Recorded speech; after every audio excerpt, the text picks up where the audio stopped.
Very good afternoon और आप सभी का स्वागत है जस्ट वेल क्लासेस में। तो बहुत सारे बच्चों का सवाल था कि मैम ने आपने बहुत सारी विधियां बताई जिसके द्वारा हम संतान की संख्या को कंट्रोल कर सकते हैं। यानी जो बच्चों की संख्या है, परिवार नियोजन आपको पता है, परिवार की संख्या को कंट्रोल करने को परिवार नियोजन कहते हैं। तो क्या कोई ऐसी विधि है जिसका एक बार इस्तेमाल कर ले दोबारा इस्तेमाल ना करना हो और संतान बना रहे? संतान की मतलब जो बोल सकते हैं संख्या है वो बढ़े ना, ऐसा कोई तरीका है तो हाँ है, उसे हम बंध्याकरण कहते हैं। हमने आपको क्लास 12 बायोलॉजी के चैप्टर नंबर 4 में बंध्याकरण समझाया था, लेकिन आज हम लोग प्रॉपर डिस्कस करने वाले हैं बंध्याकरण पर। बंध्याकरण का मतलब होता है बांधना, यानी ऑपरेशन या सर्जरी के द्वारा बच्चे की संख्या को कंट्रोल करना। इस विधि में ये विधि जो है महिला और पुरुष दोनों में देखी जाती है, दोनों में होती है। अगर महिला पुरुष, अब महिला क्या करवा रही है, नसबंदी करा ले रही है तो उसे महिला नसबंदी के नाम से जानते हैं, और अगर कोई पुरुष नसबंदी की क्रिया कराता है तो उसे पुरुष नसबंदी कहते हैं। तो आज की इस वीडियो में हम पुरुष नसबंदी यानी जिसे वैसेक्टोमी के नाम से जाना जाता है इसको डिस्कस करने वाले हैं। यानी आज की क्लास में हम जानने वाले हैं कि आखिर नसबंदी यानी वैसेक्टोमी पुरुषों में कैसे होता है। तो आइए जानते हैं। सबसे पहले अगर एक मेल रिप्रोडक्टिव सिस्टम की बात करें तो वो कुछ इस प्रकार का है। ठीक है, मेल रिप्रोडक्टिव सिस्टम कुछ इस प्रकार का है। हमने आपको इसकी पहली क्लास में बताया था कि जो मेल है, देखो बच्चा कब बनता है, बच्चा तभी बनेगा जब मेल के शरीर में शुक्राणु और महिला के शरीर में बना हुआ अंडाणु दोनों आपस में मिले।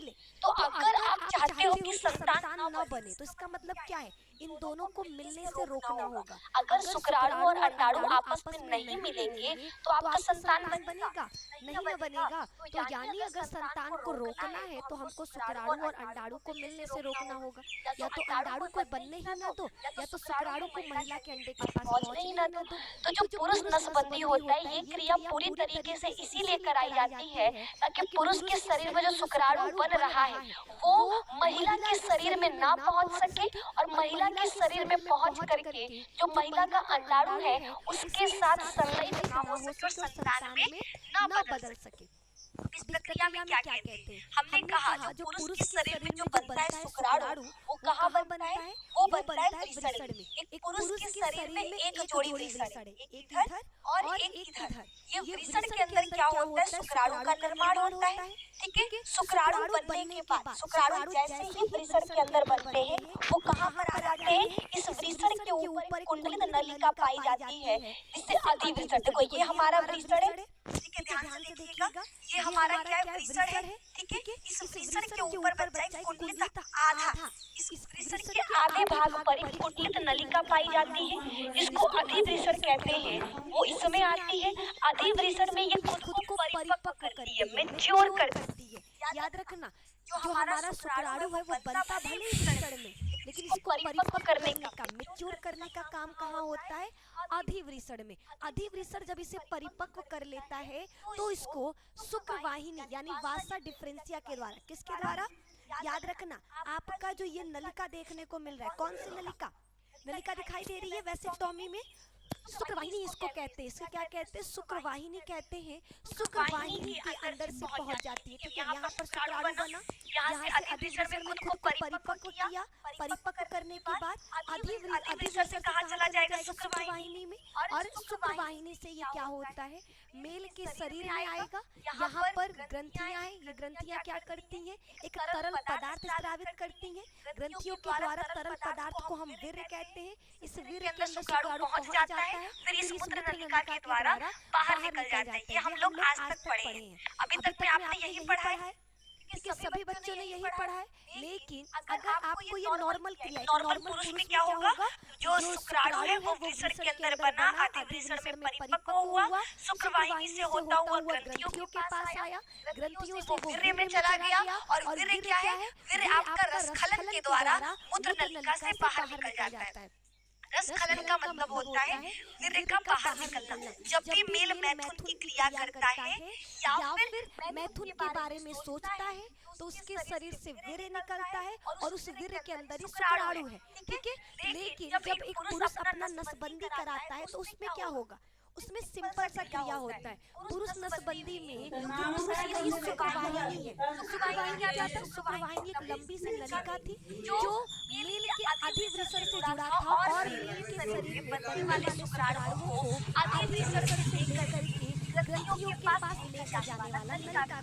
जैसे हमको अगर यहाँ से दिल्ली जाना है तो हम ट्रेन से जाएंगे, तो ट्रेन क्या एक मार्ग एक रास्ता दे रहा है हमको बनारस से दिल्ली पहुंचाने का। उसी तरीके से शुक्राणु बनते वृषण में है, लेकिन शुक्राणु को वृषण से निकाल करके मादा भाग में पहुंचाने के लिए एक नलिका काम में आती है जिसका नाम होता है शुक्रवाहिनी। तो पुरुष नसबंदी में क्या किया जाता है, जो मेल का ये शुक्रवाहिनी है इसे ही काट दिया जाता है। ठीक है, मेल के शुक्रवाहिनी को काट दिया जाता है और काट करके इसे बांध दिया जाता है। इसी प्रक्रिया को हम पुरुष नसबंदी कहते हैं। याद रखना पुरुष नसबंदी प्रक्रिया क्या है। पुरुष नसबंदी में पुरुष का जो जनन तंत्र था उसके जनन तंत्र में वृषण से जुड़ी एक नलिका होती है जिसे शुक्रवाहिनी कहते हैं। ये शुक्रवाहिनी क्या करता है? शुक्राणु का वहन करता है। नाम से शुक्रवाहिनी शुक्राणु का वहन करने वाला यानी शुक्राणु को वृषण से निकाल कर मेल का जो ग्रंथि है, ग्रंथि से होता हुआ वीर्य में ले जाने का काम करता है। लेकिन अगर मेल का हमने शुक्रवाहिनी को ही काट दिया तो आपका शुक्राणु बनेगा। ठीक है, शुक्राणु क्या है? आपको हमने बताया कि शुक्राणु आपका वृषण के अंदर बना। ठीक है, बनने के बाद क्या होता है? अधिवृषण में आएगा, अधिवृषण में खुद को परिपक्व करेगा और परिपक्व करने के बाद वो शुक्रवाहिनी में आ जाता है। तो अगर एक मेल के शरीर में शुक्रवाहिनी को काट दिया जाएगा तो बनेगा। तो ठीक है, कुछ बच्चों को लगता है कि क्या शुक्रवाहिनी कटने के बाद बनेगा? नहीं, बिल्कुल बनेगा, क्योंकि बनता कहाँ पर है? वृषण में। और वृषण में हमने किसी भी प्रकार का छेड़छाड़ नहीं किया। एक पुरुष के वृषण में किसी भी प्रकार का बदलाव, छेड़छाड़ कुछ नहीं किया जाता। बदलाव परिवर्तन कहाँ देखने को मिलेगा? पुरुष की शुक्रवाहिनी में। सिंपल सा प्रोसेस है पुरुष की शुक्रवाहिनी को काट करके। ठीक है, इसको काट दिया गया। अब इसको हम लोग क्या करते हैं? बांध देते हैं। ठीक है, फिर पुरुष के वृषण में शुक्राणु बना। बनने के बाद वो अधिवृषण में परिपक्व भी होंगे। परिपक्व होने के बाद वो क्या होंगे? आगे की तरफ बढ़ेंगे, लेकिन यहाँ पर तो रास्ता बंद है। वो यहीं पर क्या होंगे? आपका इंतजार करेंगे। वहीं पर क्या होंगे? ये रुक जाएंगे और ये क्या करेंगे? इंतजार करेंगे। कब तक? जब तक इनकी मृत्यु ना हो जाए। क्योंकि आपको पता है शुक्राणु का क्या है? जीवन काल निश्चित होता है। एक समय के बाद ये क्या हो जाते हैं? मर जाते हैं। एक समय के बाद आपको क्या देखने को मिलेगा? ये मर जाएंगे, इनकी मृत्यु हो जाएगी। ठीक है, तो इनकी मृत्यु होते ही ये आपका एब्जॉर्ब। ठीक है, आपको होगा कि मैम मरने के बाद इनका बॉडी तो ऐसे ही पड़ा रहेगा। ठीक है, जो आपका ये लगभग 72 घंटे बाद खुद ही मर जाते हैं। ठीक है, 3 से 4 दिन बाद ये खुद ही मर जाएंगे। तो मरने के बाद इनकी जो बॉडी है वो इनकी स्किन के द्वारा क्या होता है? ऑब्जॉर्ब हो जाता है। अब सवाल है कि क्या मैम लड़के के शुक्राणु की संख्या पर कोई प्रभाव पड़ेगा? बिल्कुल नहीं। ठीक है, पुरुष नसबंदी के बाद वृषण आपका जैसे पहले काम करता था उसी तरीके से काम करेगा। ये शुक्राणु का निर्माण हर दिन करेगा। एक मेल के शरीर में हर दिन शुक्राणु बनेगा, लेकिन वो शुक्राणु बनने के बाद महिला तक पहुंच ही नहीं पाएगा क्योंकि शुक्रवाहिनी को काट दिया गया है। अब सवाल है तो मैम क्या मेल और फीमेल जब मैथुन की क्रिया करेंगे तो मेल के शरीर से वीर्य नहीं निकलेगा? निकलेगा। ठीक है, क्योंकि देखो हमने कहा ये हमारा क्या था? शुक्रवाहिनी। हमारा वीर्य कौन बनाता है? मेल की ग्रंथियां बनाई जाती हैं। ठीक है, हमारी जो ग्रंथियां होती हैं मेल की वो क्या करती है? वो आपका बनाने का काम करती है वीर्य। ठीक है, वीर्य बनाने का काम यही करती है। आपको बता दें हमारा कटा क्या है? मेल का शुक्रवाहिनी कटा है। ग्रंथि तो उसी प्रकार से काम करेगा। ठीक है, बस फर्क क्या रहेगा कि जब पुरुष नसबंदी करा लेगा तो पुरुष के शरीर में बनने वाले वीर्य में शुक्राणु नहीं होगा। 1% भी। कुछ बच्चों का मैम थोड़ा बहुत तन्नी मन्नी इधर उधर से तो आ जाएगा ना, तो नहीं, जर को नहीं, थोड़ा सा भी शुक्राणु मेल के वीर्य में नहीं पाया जाएगा। तो एक सवाल है कि मैम नसबंदी कराने के बाद क्या क्रिया यार करते कुछ देर वक्त कॉल वही हो गया। उत्तेजना रहेगा, ओए वही भावना रहेगा, तो बिल्कुल लेट। नसबंदी का प्रभाव आपके मैथुन क्रियाकलापों पर नहीं पड़ेगा। आप उसी एक्साइटमेंट के साथ मैथुन की क्रिया करोगे, संभोग करोगे जितना आप पहले करते थे। सिर्फ फर्क इतना रहेगा कि शुक्राणु बनने के बाद वो फीमेल तक पहुंचेंगे नहीं। ठीक है, सिर्फ इतना चॉकलेट खा लिया। फर्क रहेगा। अब कुछ बच्चों का सवाल है कि मैम अगर हम नसबंदी करा लेते हैं तो क्या वापस से इसको रिवर्स कर सकते हैं, वापस से नलिका को जोड़ सकते हैं? देखो साइंस बहुत आगे जा चुका है, ठीक है। साइंस कहता है कि बिल्कुल इसको रिवर्स किया जा सकता है,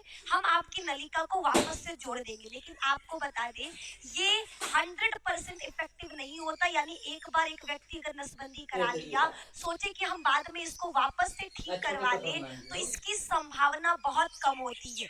लगभग आपका बोल सकते हैं कि केवल और केवल 70% व्यक्ति में ही ये वापस से ठीक होता है। बाकी 30% में ये क्या होगा, नसबंदी आपका हुआ रहेगा, वो रिवर्सेबल नहीं होगा, शुक्राणु नहीं पहुंच पाएंगे। ठीक है, एक सवाल था कि क्या मैम शुक्राणु की संख्या भी उसी तरीके से बनेगा जैसे पहले बन रहा था? बिल्कुल, क्योंकि वृषण पर किसी प्रकार का प्रभाव नहीं पड़ा, तो वृषण अपना काम करता रहेगा, शुक्राणु यहाँ पर आएगा, इंतजार करेगा, वो आपका नलिका के पार नहीं जा पाएगा, तो ये अपने आप 3 दिन बाद मर जाएगा। मरने के बाद जो हमारी ये नलिका थी वो क्या करती है, इसके डेड बॉडी को एब्जॉर्ब कर लेगी। ठीक है, हर दिन शुक्राणु